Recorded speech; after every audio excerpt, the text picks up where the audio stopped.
Hi అండి, welcome back to my channel కళా kitchen diaries. ఈరోజు మన వీడియోలో ఒక సరికొత్త యమ్మీ రెసిపీతో అయితే నేను మీ ముందుకు వచ్చాను.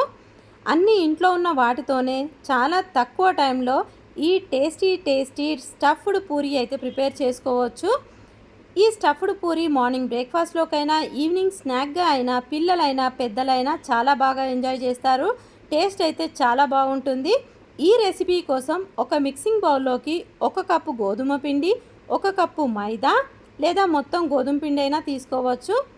ఒక అరకప్పు వరకు శనగపిండి వేసుకొని మన టేస్ట్కి సరిపడా సాల్ట్ వేసుకొని 1 స్పూన్ షుగర్ అలాగే కొంచెం పసుపు వేసేసి 1-2 స్పూన్ల నెయ్యి కూడా వేసేసి ఇవన్నీ బాగా కలిసేలాగా 1-2 నిమిషాల పాటు ఇలా కలుపుకోవాలి. ఇప్పుడు కొంచెంగా వాటర్ వేసుకొని చపాతీ పిండిలా చాలా సాఫ్ట్గా కలుపుకోవాలి. ఇలా పిండి అంతా కూడా సాఫ్ట్గా కలుపుకున్న తర్వాత మూత పెట్టేసి ఒక అరగంట పాటు పక్కన పెట్టుకోవాలి. ఇప్పుడు మనం స్టఫింగ్ ప్రిపేర్ చేసుకుందాము. స్టఫింగ్ కోసం ఒక ఉడకబెట్టిన ఆలుగడ్డను తీసుకొని ఇలా సన్నగా తరుక్కోవాలి. సన్నగా తరిగి పెట్టుకున్న తర్వాత ఇప్పుడు ఒక పెద్ద సైజు ఆనియన్ కూడా సన్న ముక్కలుగా కట్ చేసుకోవాలి. అలాగే కొంచెం కరివేపాకు కూడా చిన్న ముక్కలుగా కట్ చేసి పెట్టుకోవాలి. ఇప్పుడు మన రెసిపీ ప్రాసెస్లోకి వెళ్దాము. స్టవ్ ఆన్ చేసి కడాయిలోకి 1 స్పూన్ ఆయిల్ వేసి అర స్పూన్ జీలకర్ర అలాగే 1-2 స్పూన్ల పల్లీలు వేసి మంచిగా ఫ్రై అయిన తర్వాత 1-2 స్పూన్ల స్వీట్ కార్న్ మీ దగ్గర లేకపోతే స్కిప్ చేయండి, కానీ టేస్ట్ అయితే చాలా బాగుంది. ఇప్పుడు మన టేస్ట్కి సరిపడా సాల్ట్ వేసుకొని మనం సన్నగా తరిగి పెట్టుకున్న ఉల్లిపాయ ముక్కలు అలాగే కరివేపాకు ఉంది కదా, ఇవన్నీ కూడా వేసేసి 1-2 నిమిషాల పాటు కలుపుతూ ఫ్రై చేసుకోవాలి. జస్ట్ ఉల్లిపాయ ముక్కలు సాఫ్ట్గా అయ్యేంత వరకు అలా కలుపుకోవాలి. ఇప్పుడు ఇందులోకి కొంచెం ధనియాల పౌడర్, కొంచెం గరం మసాలా అలాగే మన టేస్ట్కి సరిపడా కారం కూడా వేసేసుకొని 1-2 నిమిషాల పాటు ఇలా అన్నీ కలిసేలాగా కలుపుకోవాలి.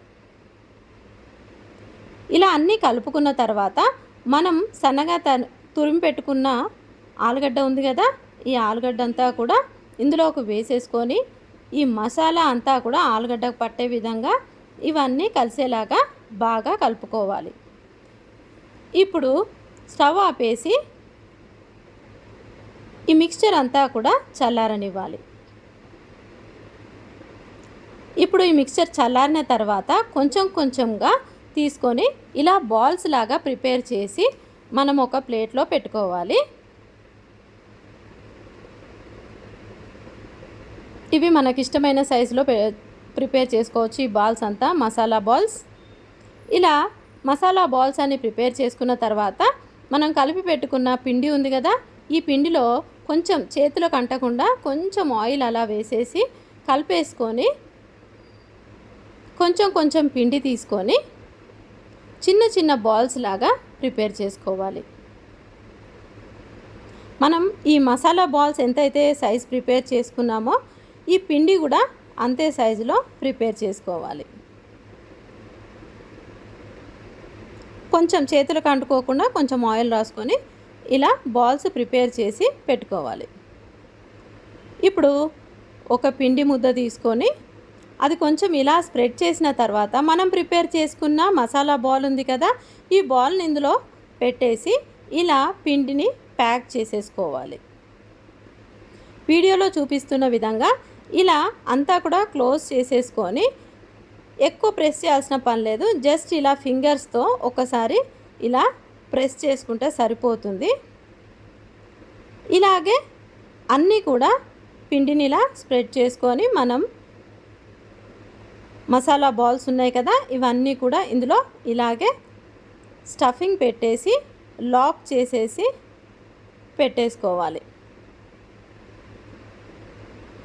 ఇప్పుడు ఇలా అన్నీ ప్రిపేర్ అయిపోయాయి కదా, ఇప్పుడు డీప్ ఫ్రైకి సరిపడా ఆయిల్ హీట్ చేసుకొని నేను ఇక్కడ ఆయిల్ కొంచెమే వేశాను కాబట్టి ఒక్కటి మాత్రమే వేసి ఫ్రై చేస్తున్నాను. ఆయిల్ చక్కగా మీడియం హీట్లో ఉన్నప్పుడు ఇవి ఫ్రై చేసుకోవాలి. ఆయిల్ ఎక్కువ వేసుకుంటే 2 లేదా 3 ఆయిల్కి సరిపడా వేసేసుకొని ఫ్రై చేసుకోవచ్చు. నేను ఇక్కడ ఆయిల్ చాలా తక్కువ వేసాను కాబట్టి ఒకటే స్టఫ్డ్ పూరి వేశాను.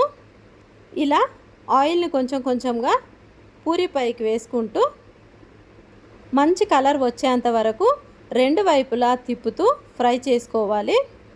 మరీ లో ఫ్లేమ్లో ఫ్రై చేయాల్సిన పనేం లేదు, మీడియం ఫ్లేమ్లోనే టేస్ట్ చాలా బాగుంటుంది. అలాగే మీ అందరికి ఒక రిక్వెస్ట్ అండి, మన వీడియోని ఫస్ట్ టైం చూస్తున్న వాళ్ళైతే ప్లీజ్ సబ్స్క్రైబ్ చేయండి. వీడియో నచ్చితే లైక్ చేయండి. తప్పకుండా ట్రై చేయండి. మీకు ఎలా వచ్చిందో కామెంట్ సెక్షన్లో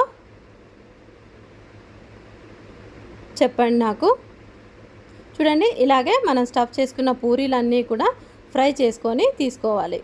ఇప్పుడు మనకు స్టఫ్డ్ పూరీ అయితే సర్వింగ్కి రెడీ అయిపోయింది. చూడండి ఎంత బాగున్నాయి కదా, చూస్తుంటే టెంప్టింగ్గా.